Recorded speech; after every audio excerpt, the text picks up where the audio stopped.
तो ये जितना चैप्टर आपने पढ़ा है उसमें से मैंने आपको टोटल 13 क्वेश्चन आंसर करवाने हैं, ठीक है। तो देखो इनको ध्यान से अब। Lesson number 3, the climate. Answer the following questions in 20 to 25 words. Distinguish between climate and weather. Climate और वेदर में क्या अंतर है? The atmospheric conditions at a particular time और particular place is called weather of that place. ठीक है ना। एक पर्टिकुलर टाइम पे, जैसे इस वक्त मान लो 10 o'clock हुए हैं, तो इस वक्त किसी भी जगह का जो एटमॉस्फेरिक कंडीशन है वो कैसी है उसको बोलते हैं वेदर। और क्लाइमेट जो है, क्लाइमेट को हम लंबे समय में जो एटमॉस्फेरिक कंडीशन होती है ना उसको हम क्लाइमेट बोल देते हैं।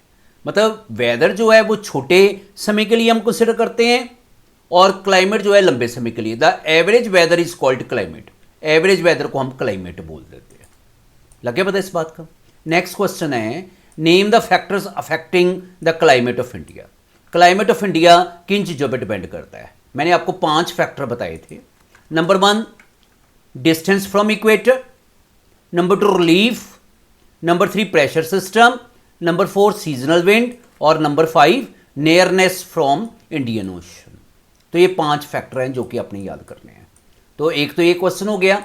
आप साथ साथ में ही जैसे क्वेश्चन जो है ना वो देखकर कॉपी करते जाओ दोबारा दोबारा वीडियो चलाकर, तो फिर बाद में आप याद भी कर लो और फिर इनको लिख लो। पर याद करके लिखो। पहले तो जब सपोज आपने एक बार ऐसे लिख लिया वीडियो देखकर, ठीक है ना, फिर उनको याद करो वहां से देखकर, फिर दोबारा लिखो। So that is the best way to learn this chapter. Otherwise, if you just copy and keep it aside, you will never be able to learn. So revise it thoroughly. Today we will be going to finish only 13 question answer, and it is not that difficult a task to learn these 13 question. Tomorrow being Sunday, you'll be given no homework tomorrow. So you will learn 13 question today itself. Not today, but try to learn within half an hour or so. So ये पहला question हो गया, डिस्टिंक्विश between climate and weather.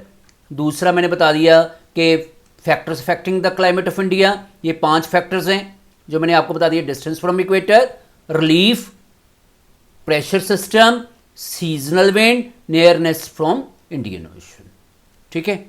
उसके बाद आपने करना है, name the places in India having maximum and minimum temperature during winter season.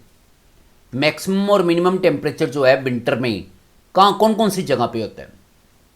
Maximum temperature सर्दियों में होता है बारमर और जोधपुर में, राजस्थान में मैक्सिमम टेम्परेचर। लगे पता इस बात का।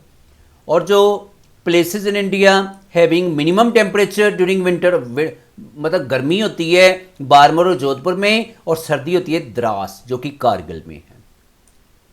लगे पता इस बात का।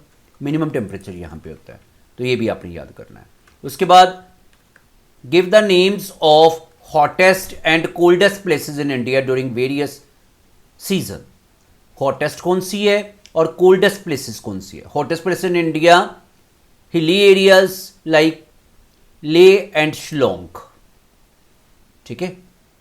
और कोल्डेस्ट प्लेसेस हैं नॉर्थ वेस्ट प्लेन एरियाज, जो नॉर्थ वेस्ट प्लेन एरिया है वो कोल्डेस्ट है।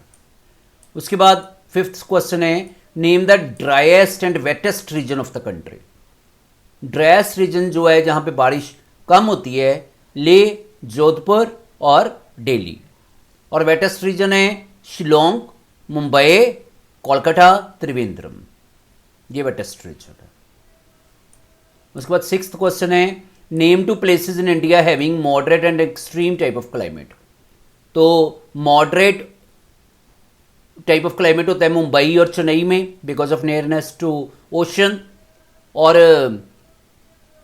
2 places in India having extreme climate, यहाँ पे हैविंग क्लाइमेट लिखा हुआ है, यहाँ पे एक्सट्रीम मिसिंग है, आपने एक्सट्रीम भी लिख लेना है। एक्सट्रीम क्लाइमेट कहाँ पे होता है? अमृतसर और जोधपुर में। मतलब सर्दी भी बहुत ज़्यादा होती है और गर्मी भी बहुत ज़्यादा होती है, इसको बोलते हैं एक्सट्रीम टाइप ऑफ क्लाइमेट। ठीक है। तो एक तो ये आपने याद करनी है, extreme type of climate. Next question है, what do you mean by inter tropical convergence zone? Inter tropical convergence zone का मतलब क्या है? A narrow equatorial zone of low pressure. Low pressure का जो छोटा सा इक्वेटर के पास जो जोन बन जाता है उसको हम बोलते हैं inter tropical, is called inter tropical convergence zone, ITCZ।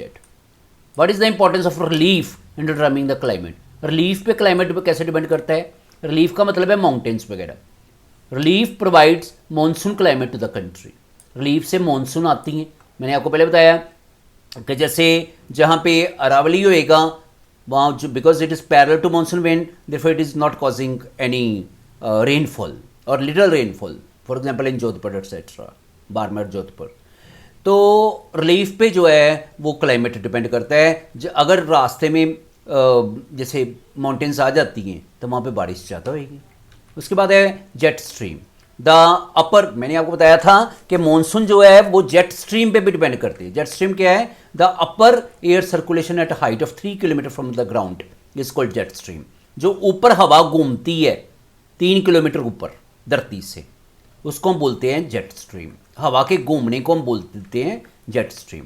What do you mean bye monsoon का मतलब क्या है? The monsoon, the winds which change their direction, which change the direction due to change in seasons are called monsoon wind। जो अपनी direction change करती रहती हैं उनको हम बोल देते हैं मानसून विंड्स। ठीक है, these the term monsoon is drive from Arabian word, मौसम से ये वर्ड आया है monsoon. It means the change in weather and element of climate. इसका मतलब है, मौसम का मतलब है चेंज इन वेदर या एलिमेंट ऑफ क्लाइमेट में चेंज होना। एलिमेंट ऑफ क्लाइमेट क्या है? जैसे टेम्परेचर वगैरह। It bring changes in temperature, pressure, direction and humidity. तो ये एलिमेंट्स ऑफ क्लाइमेट है। जब ये विंड्स बहती हैं तो इनमें चेंज आ जाता है और जिसके कारण बारिश वगैरह हो जाती है।